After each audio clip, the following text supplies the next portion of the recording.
lumbopiatalgia. Entonces, si hablamos de lumbopiatalgia en general, ya no es una lumbalgia, sino que tiene algo más agregado, que es una compresión radicular. Para eso tenemos que entender un poco de anatomía. Siempre es base tener anatomía para entender la patología. Ustedes saben que la columna tiene 4 curvaturas: una curvatura cervical, una dorsal, una lumbar y una sacra, ¿no es cierto? Y cada una de estas tiene una determinada cantidad de vértebras y cada segmento, ¿no es cierto?, tiene sus características particulares de acuerdo a la zona donde está ubicado, ¿no es cierto? Si ustedes recuerdan, a nivel cervical tenemos 7 cervicales y es totalmente diferente la disposición anatómica con relación a lo que es dorsal y lo que es lumbar. ¿Esto por qué? Porque en general, a nivel cervical, tiene un gran movimiento del cuello en cuanto a rotación, extensión, flexión, lateralización. Entonces, en la columna, digamos, se siente cómodo dentro. ¿Por qué? Porque el canal medular es amplio con relación a la médula. Además, existe la característica principal de que la primera vértebra tiene sus características particulares y también el C2, ¿no es cierto? Entonces, pero aparte de eso, toda la columna cervical es muy diferente a la dorsal de la lumbar. La dorsal en general, ¿qué características tiene? ¿No es cierto? Tiene, digamos, que el canal medular es prácticamente muy exacto a lo que es la médula, ¿no es cierto? Además es rígido, tiene la protección de, digo, la función de tener menos movimiento. Y con relación a lo que es la lumbar tiene otras características, que los cuerpos vertebrales son mucho más fuertes, más grandes, lo mismo que las apófisis transversas, las espinosas, ¿no es cierto?, que son mucho más resistentes y los pedículos son mucho más gruesos. Entonces, fíjense ustedes que cada uno tiene, digamos, sus características importantes. Ahora, cuando hablamos de hernias de disco, en general, rápidamente, ¿qué es lo que asociamos en nuestra cabeza? Una hernia de disco lumbar, ¿no es cierto? ¿Por qué? Es lo más frecuente. ¿Existe hernias de disco cervicales? Sí. ¿Existe hernias de disco dorsales? Sí. Pero son los más, digamos, o mejor dicho, los menos frecuentes, los que más habitualmente estos pacientes, digamos, manifiestan otro tipo de sintomatologías que en general no son tanto, digamos, de dolor radicular, o los confunden con otro tipo de patología, o cuando presentan la sintomatología pensamos en cualquier cosa menos en hernia de disco. Pero en la parte lumbar, apenas empezamos a escuchar la palabra lumbalgia, rápidamente, o sea, ustedes asocian a lo que es hernia de disco, y no están así. Entonces tenemos que pensar que cuando hablamos de hernias de disco, en general siempre nos vamos a referir a la región lumbar. A la región lumbar. ¿Por qué? Porque es lo más frecuente en la manifestación o presentación de compresión radicular. Y cuando hablamos de compresión radicular tenemos que aprender esto, que son las metámeras. Cuando hablamos de metámeras, ¿no es cierto?, ¿a qué nos referimos? A la distribución o la salida de las raíces del segmento cervical, ¿no es cierto? Y dermatomas al segmento de la piel, donde va a llegar una determinada raíz periférica. Entonces, cuando nosotros hablamos de hernia de disco, en general siempre tenemos que entender estas dos cosas: dermatomas y metámeras. Esto ya lo hablamos desde la primera clase, porque tenemos que entender de esta manera que siempre van asociados y siempre van a la mano, porque si yo tengo una lesión, una determinada zona de la piel, yo rápidamente asocio dónde está ubicada, digamos, la lesión o dónde puede estar ubicada la lesión. Entonces, tienen que entender que cuando hablamos de la salida de las raíces a nivel cervical, en general sale a nivel del segmento que corresponde. A nivel dorsal es un segmento inferior, y a nivel lumbar son 2 segmentos inferiores. Esa es la distribución anatómica normal para entender lo que son los dermatomas. Bien, seguimos. Entonces, hablemos de lo que es la anatomía de lo que es el disco intervertebral. Cuando hablamos del disco intervertebral, sabemos que está entre vértebra y vértebra y cuál es su función. En general, la función es de absorber la carga axial, si quieren, significa lo que es el amortiguador, ¿no es cierto? El amortiguador. Entonces, cuando nosotros hablamos de esto, vamos a ver que anatómicamente tiene un núcleo pulposo y un anillo fibroso, ¿no es cierto? El anillo fibroso. Si nosotros vemos acá, tenemos lo que es el núcleo pulposo y periféricamente tenemos al anillo fibroso. Posteriormente tenemos lo que es el canal medular, los forámenes por donde salen las raíces. Acá tenemos la médula, ¿no es cierto?, que está protegido por la grasa peridural. Tenemos la apófisis transversa, las articulaciones facetarias, las láminas y la apófisis espinosa. Esa es la distribución normal de una vértebra cuando nosotros vemos o describimos para entender la patología. Ahora, ¿qué es una hernia de disco? Es simplemente la salida del núcleo pulposo, ¿dónde? Hacia el canal medular. Hacia el canal medular, ¿no es cierto? En general, la gran mayoría de estos, la gran mayoría, por no decir casi todos, en general siempre son medio laterales. ¿Por qué? Porque en general tenemos anatómicamente, ¿qué cosa? Si nosotros vemos, ¿no es cierto?, anatómicamente, vamos a regresar un poco acá.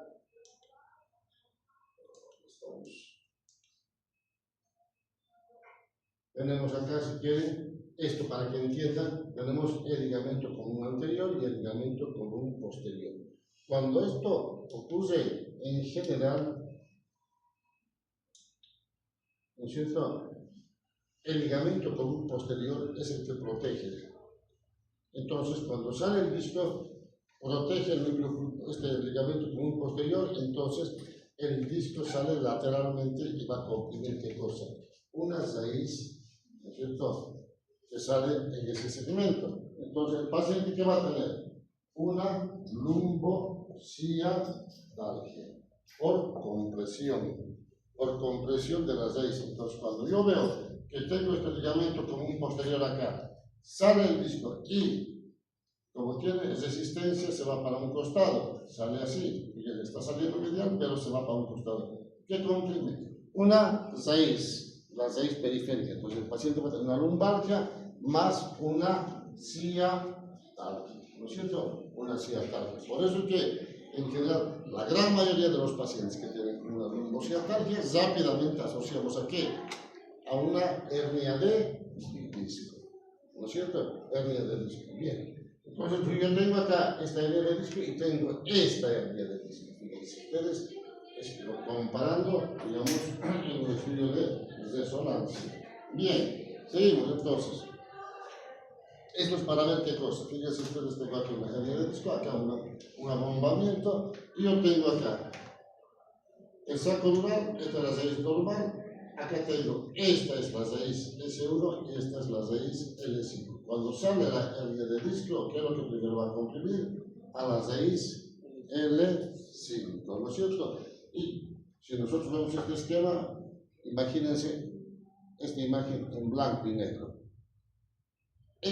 Van a ver esta imagen con desplazamiento de la raíz, idéntico cuando hacemos una resonancia en los pacientes que tienen hernia de disco. Tal cual está así en el dibujo. Entonces, hablemos de la fisiopatología. Cuando hablamos de fisiopatología, nos referimos a qué? De cómo se presenta o se manifiesta la hernia de disco, ¿no es cierto? Porque siempre hablamos de fisiología normal, siempre entendemos, y la fisiopatología es de cómo se manifiesta o se presenta la enfermedad. En este caso, la fisiopatología de la hernia de disco es, fíjense ustedes, este esquema. Esta es la forma correcta que debemos realizar cuando levantamos algún objeto. Pero en general todos, no hay ninguna excepción, hacemos esto. Un mal movimiento. ¿Pero por qué? Porque eso no nos enseñaron de chicos. ¿No es cierto? Si algunas cosas se enseñaran en la escuela, con seguridad, muchas cosas estarían mucho mejor. Pero en general, ¿no es cierto?, no nos enseñan primero, digamos, a cómo levantar un objeto. Entonces, esta es, digamos, la forma de ganarse una hernia de disco. Por eso es que cuando hablamos de hernias de disco, en general la gran mayoría es por esfuerzo. La gran mayoría. Algunos es por caída, ¿no es cierto?, algunos es por rotación, pero son los menos frecuentes. La gran mayoría es por esfuerzo. Entonces, métanse eso a la cabeza que cuando tengamos una lumboceatalgia, en general los pacientes que van a tener hernia de disco son más o menos alrededor de los 20 años, 20 hasta los 50, 55 años. ¿Por qué? Porque es la edad laboral, porque esa edad es donde en general, digamos, las personas trabajan, ¿no es cierto?, tanto hombres como mujeres, más en los hombres que en las mujeres, ¿no es cierto? Antes de eso no, es menos frecuente porque en general, digamos, antes de eso no trabajan, digamos, o no realizan trabajos pesados, y después de los 50, 60 años en general ya no. ¿Por qué? Porque le dicen, no, usted ya no va a poder y están con su trabajo, o directamente, digamos, no lo realizan porque no quieren, digamos, lastimarse la espalda. ¿No es cierto? Entonces, pero cuando uno es joven, digamos, no toma conciencia y hace este tipo de trabajos. Ahora, ¿qué es lo que pasa, digamos, cuando uno hace un mal movimiento como vimos en el esquema? ¿No es cierto? Para ganarse una hernia de disco, hay algunos movimientos que uno hace. Primero, flexión del tronco, sin doblar las rodillas. ¿Sí? Flexión del tronco. Después, levantar el objeto pesado.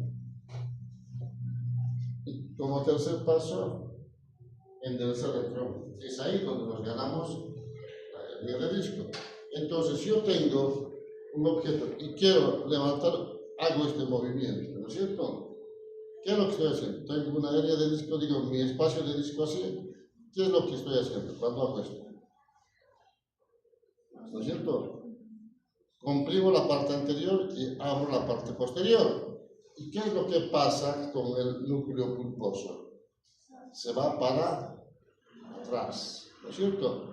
Entonces, cuando está así, levanto el objeto, en esa misma posición se aplasta, no corrige. Cuando enderezo el tronco, ¿qué es lo que hago? Hago esto. Entonces, en ese movimiento va a depender del peso que estamos levantando, la inercia, la fuerza con que levantamos, el movimiento rápido que hacemos que se rompa ¿qué cosa? El anillo fibroso.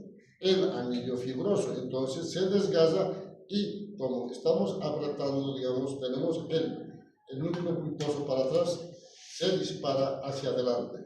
Ese movimiento, y al separar bruscamente, ¿no es cierto?, forzamos a que se rompa el anillo fibroso. Entonces, el núcleo pulposo sale muchas veces, ¿no es cierto?, muy poco, a veces mucho, a veces demasiado, y lo que generamos son las hernias de disco, ¿no es cierto?, pequeñas, medianas o grandes. Entonces, de esa manera tenemos ya el paciente con una hernia de disco. Ahora, si sale medialmente, el paciente va a tener solamente lumbalgia, porque no va a comprimir ninguna raíz. Pero si comprime o sale lateralmente, va a comprimir una raíz. Ahí sí vamos a tener una lumbociatalgia. Entonces, eso es la fisiopatología de la formación de una hernia de disco. Ahora ya saben, entonces, cuando ustedes quieran levantar algún objeto, traten de no realizar ninguno de estos movimientos. ¿cierto? O si ven a alguien que está haciendo eso, decir que no haga ese movimiento porque va a tener el riesgo. Bien. Entonces, una vez que ya tenemos la hernia de disco, ¿no es cierto? Hay muchas clasificaciones para las hernias de disco. Tenemos estas las hernias de disco que son las parciales y las masivas o totales.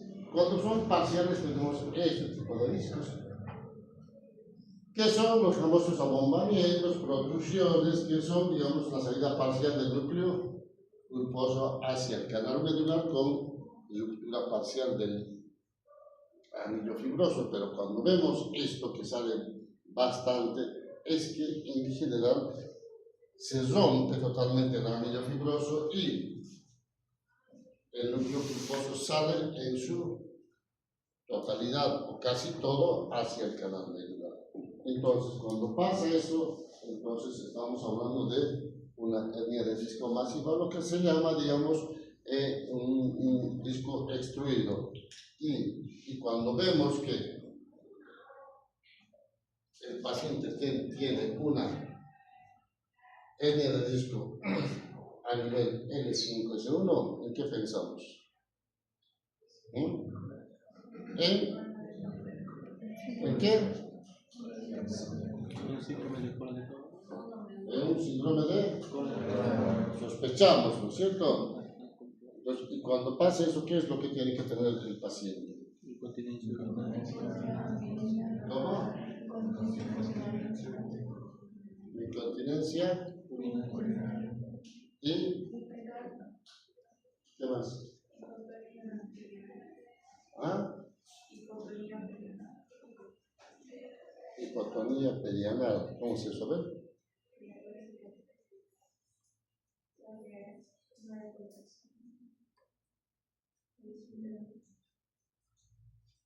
Podemos decir hipotonía anal, no perianal, anal. ¿Qué otra cosa?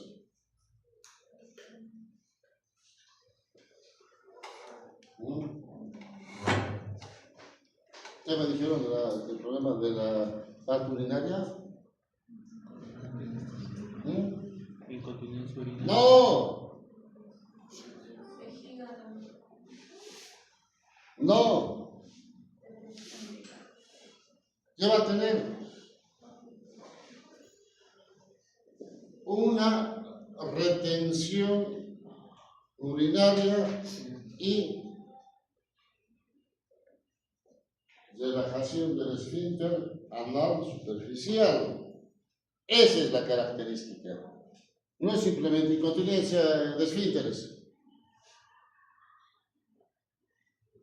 No. Ya tienen que empezar a hablar con propiedad. Y biológicamente, ¿qué es lo que busco yo?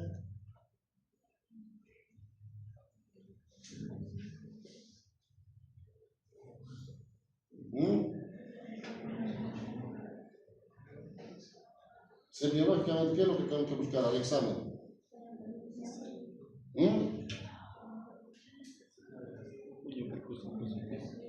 ¿Qué es lo que busco? La anestesia en silla de montar, eso es lo que tengo que buscar, ¿no es cierto? Comprobar que tenga anestesia en silla de montar. Entonces yo ya sé que el paciente que tiene hernia de disco en el L5S1 extruido me dice, tengo problemas, no puedo orinar. El paciente dice así, no es que dice se me escapa la orina, no puedo orinar. Viene con un globo vesical. Cada vez que hago esfuerzo, a veces me sale, ¿no es cierto? Me dicen así, no dice me sale la caquita, o sea, no se me sale así. El paciente es textual así. Entonces tenemos que interpretar qué es lo que le pasa. Entonces, inmediatamente, ¿qué es lo que hacemos nosotros? Va a ser el pantalón y ¿qué hacemos? Buscamos, ¿no es cierto?, la anestesia en silla de montar. Cuando encontramos eso, confirmamos el 100% de que el paciente va a tener ¿qué cosa? Un síndrome de cola de caballo. Por Por eso es que tienen que siempre tener los conceptos adecuados. Entonces yo tengo esta imagen, con esta es una resonancia y esta es una tomografía, que acá yo veo lo que es la hernia, ¿no es cierto? Y acá, esto es la tomografía también de una hernia de un disco. Entonces, cuando hablamos de clasificaciones, vamos a hablar de hernias de disco por su localización. Tenemos las hernias de disco, estas que son centrales o mediales, estas las que llaman laterales o mediolaterales, tenemos las foraminales, las extraforaminales, estas las hernias de disco anterior y las circunferenciales o anular difuso.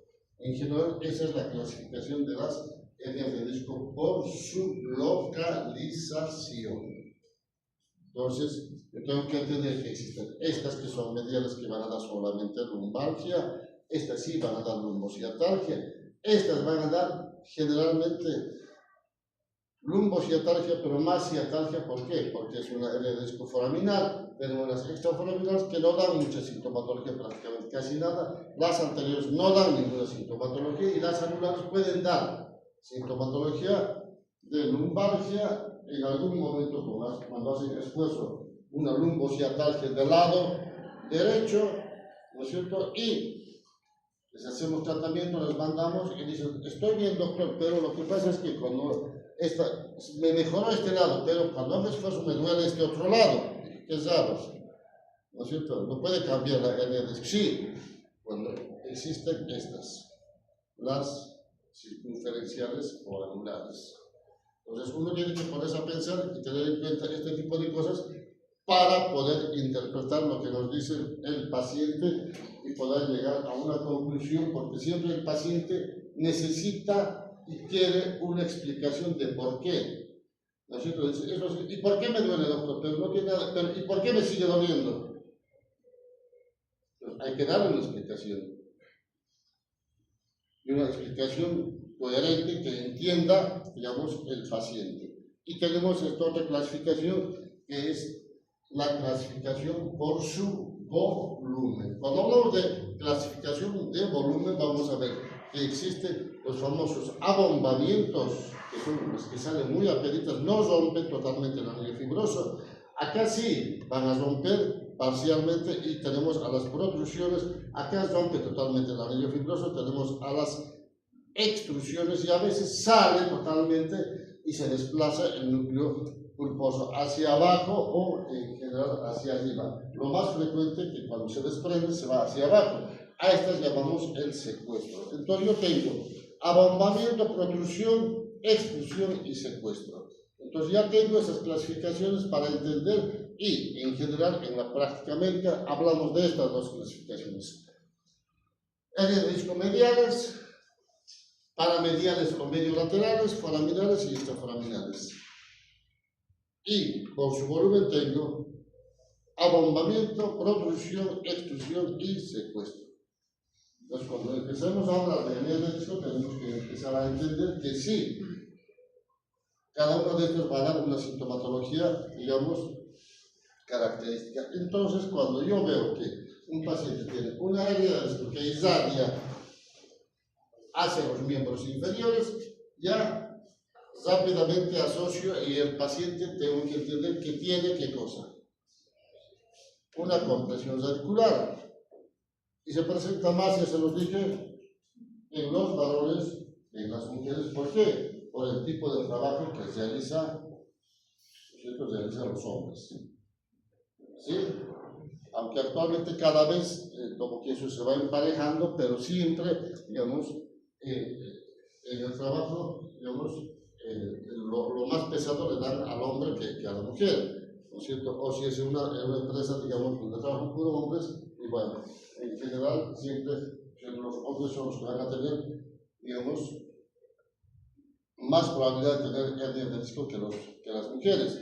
Y la edad, ya se los dije, va fluctuando, digamos, hay algunos autores que dicen desde los 15, 16 años, porque cada vez en otros países es más, digamos, el trabajo a corta edad y se va prolongando más a de 55 años. Pero el promedio más o menos va a fluctuar entre los 20 y los 50-55 años en la edad donde, digamos, los pacientes van a tener hernia de disco. Ahora, ¿un paciente pediátrico puede tener hernia de disco? Sí, pero no por el trabajo pesado. Es el menos frecuente. ¿Un paciente de la tercera edad, 60 y 65, puede tener? Sí, porque en algunos países a veces trabajan hasta mucho más edad. O a veces el paciente trabaja por necesidad, pero es lo menos frecuente. Lo más frecuente es entre los 20 y los 50, 55 años. Entonces, esa es la forma de entender, digamos, cuando un paciente, digamos, ingresa a la emergencia por un dolor lumbar o una lumbociatalgia. Bien, ahora,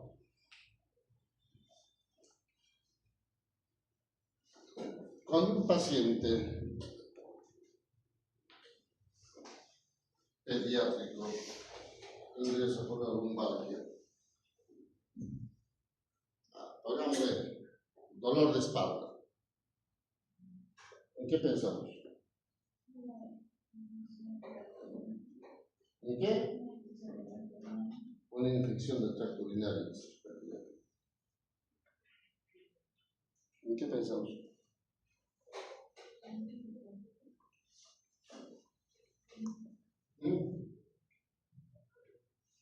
Una caída.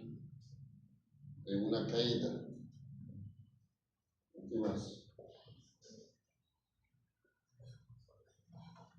O pacientes de la tercera edad, 75 años, tienen dolor lumbar.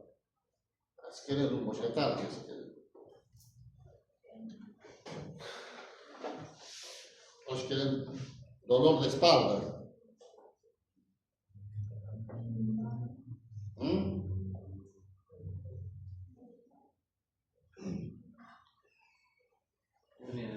¿Están llevando pediatría ustedes? Sí. Sí. Lo tienen que saber.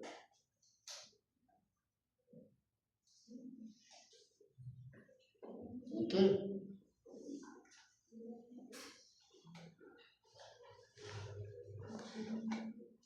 Todo paciente pediátrico que tiene dolor de espalda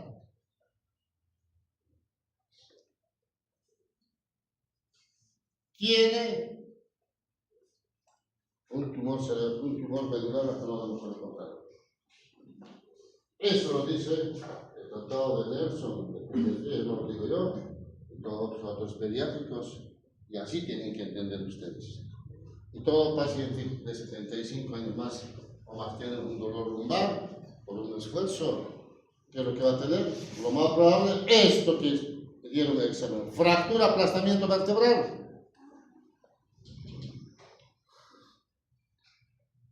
Pues miren ustedes, en las cosas que tenemos que diferenciar, necesito por eso que empiecen a razonar. Necesito que tengan el conocimiento acá adentro.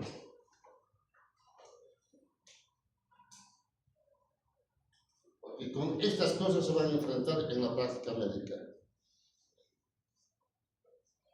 Y necesito que entiendan que el examen que dan ustedes no tiene que ser falso verdadero ni selección múltiple. Tiene que ser esto que dan ustedes.